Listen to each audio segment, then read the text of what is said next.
ओम शांति। देह की स्मृति बिगर कर्म तो हो नहीं सकता, इसलिए अभ्यास करना है कि कर्म किया, देह अभिमानी बने, फिर देही अभिमानी बन जाओ। अब यहां पर देह अभिमानी माना देह में कर्म करने के लिए आधार लिया। शब्द वही है पर भाव को समझना। यहां पर देह का आधार लिया माना देह में आए, कर्म किया और न्यारे हुए। समझे? तो यहां पर जो कर्म किया, देह अभिमानी बने माना देह का भान आया, तभी आपने कर्म किया, उसको आधार बनाया तो कर्म किया, फिर उसके बाद देही अभिमानी बन जाओ। तो शब्दों के अंदर छिपे हुए भाव को समझोगे तभी परमात्म महावाक्य समझ आएंगे। परमात्म महावाक्यों के आधार पर वो भावना, वो भाव समझ में आएगा, तब आत्मा का परिवर्तन होता है। ऐसे सुन लेने से परिवर्तन नहीं हो जाता। अगर ऐसे ही होता तो फिर बहुत शास्त्र ग्रंथ इतने सब पढ़े थे तो परिवर्तित भी होती आत्मा, लेकिन नीचे ही गिरती गई, क्योंकि सही तरह से ना भाव पता, ना भावना पता, ना रहस्य पता, ना कुछ पता, ना आत्मा के बारे में पता, ना परमात्मा के बारे में पता। आज हम कहते हैं हम अपने संकल्प, बोल और कर्म सबको चेक करके, संबंध संपर्क को चेक करके क्या चेक करेंगे कि क्या ये बाप समान रहा। तो जब तक यही नहीं पता होगा कि बाबा है कैसा, बाबा का चिंतन कैसा, बाबा का भाव कैसा, बाबा की भावना कैसी, तो हम चेक करेंगे कैसे? बाबा का चिंतन, बाबा का भाव सदैव शुभ, अशुभ हो ही नहीं सकता। अब ये आप मान जाओगे, लेकिन ऑन सिचुएशन आप कैसे होने चाहिए? बाप समान।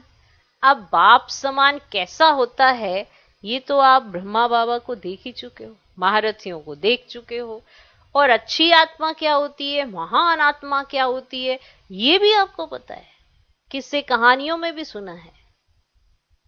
पर जब अपने व्यक्तित्व की बात आती है या अपने ऊपर धारणा करने की बात आती है तो हम यही नहीं समझ पाते कि इस सिचुएशन में करना क्या है, कि इस सिचुएशन में इस सिचुएशन को हैंडल कैसे करना है, क्योंकि हम परमात्मा को सही मायने में जान ही नहीं पा रहे। अगर जानेंगे नहीं, पहचानेंगे नहीं, तो सिचुएशन को कैसे हैंडल करोगे? कैसे जज करोगे कि बाप क्या संकल्प करता होगा, कैसे बोलता होगा, क्या कर्म करेगा, संबंध संपर्क में कोई सिचुएशन आएगी तो कैसे किया होगा?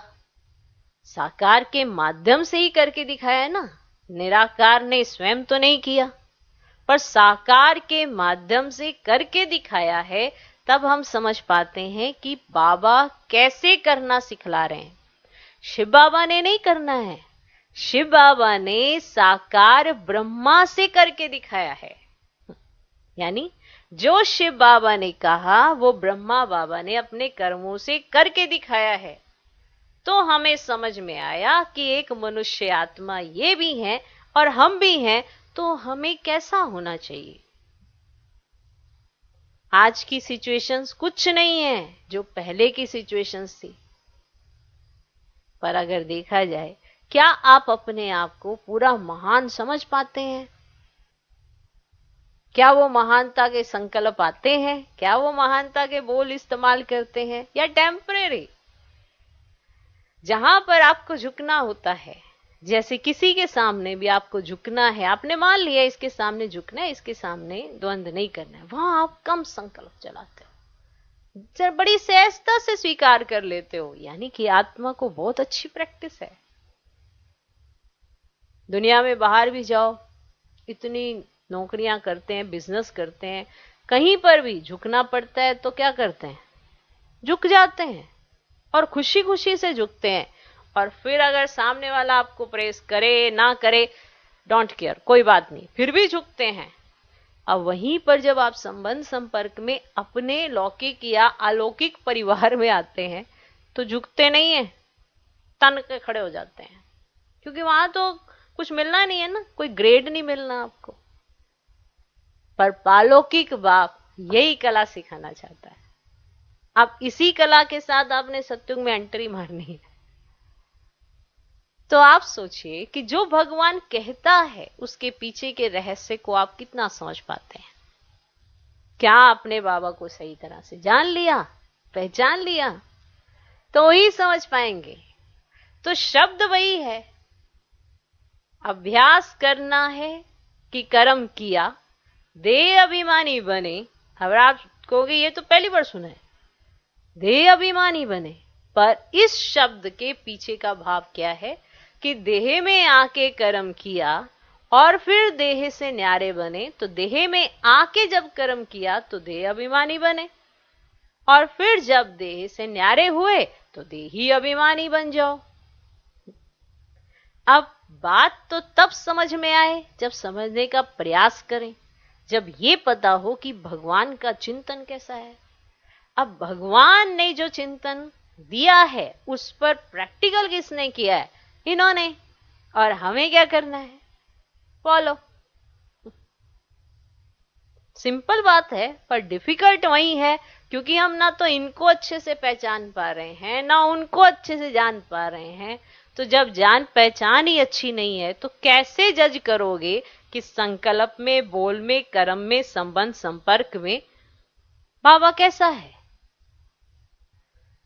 ठीक। तो जो कल का वरदान था वो इसीलिए आपको रिपीट कराया कि आप मूंझ जाते हो कि इस सिचुएशन में हमें करना क्या है। और अगर छोटी छोटी सिचुएशन में मूंझ जाते हो, कल भी बाबा ने कहा छुई मुई नहीं बनना। कहा है ना बाबा ने। छुई मुई का मतलब क्या था? क्या, कौन सा? शर्म बूटी। भूल गए ना? शर्म बूटी माना छोटी छोटी बातों में अपना संतुलन खो देना और स्थिति खत्म। अचल अडोल अवस्था स्थिर है ही नहीं। तो बताओ कैसे परिवर्तन होगा? और आप सबको चाहिए परिवर्तन दूसरे में,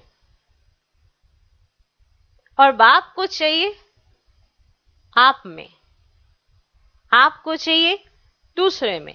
इसीलिए बदल नहीं पा रहे हो। भगवान सिर्फ आपको सुधारने आया है। उसने कहा ही नहीं कि आपके चलते दूसरा सुधरे। पढ़ाई भी आपको कराई जा रही है। तो परमात्मा महावाक्यों के पीछे छिपा हुआ भाव समझना है अगर, तो उन्हें समझ जाओ पहले। तो हर बोल, हर शब्द, हर महावाक्य एक्यूरेट समझ में आएंगे और एडॉप्ट करने बड़े आसान होंगे। तो देह की स्मृति बिगर कर्म तो हो नहीं सकता। अब ये वाला पॉइंट है वो कि देह अभिमानी, कि देह की स्मृति बिगर कर्म नहीं हो सकता। माना आप देह में हैं तो आप अपने हाथों से, पांव से चलेंगे, हाथों से कार्य करेंगे, आंखों से देखेंगे, तो ये देह में है। अब इसकी भी स्मृति रहती है, पर इसके साथ साथ आत्म स्मृति भी रहनी चाहिए। ये है तालमेल। इसीलिए अभ्यास करना है कि कर्म किया, देह अभिमानी बने, फिर देही अभिमानी बन जाओ। ऐसा अभ्यास तुम बच्चों के सिवाय दुनिया में कोई कर नहीं सकता। ओम शांति।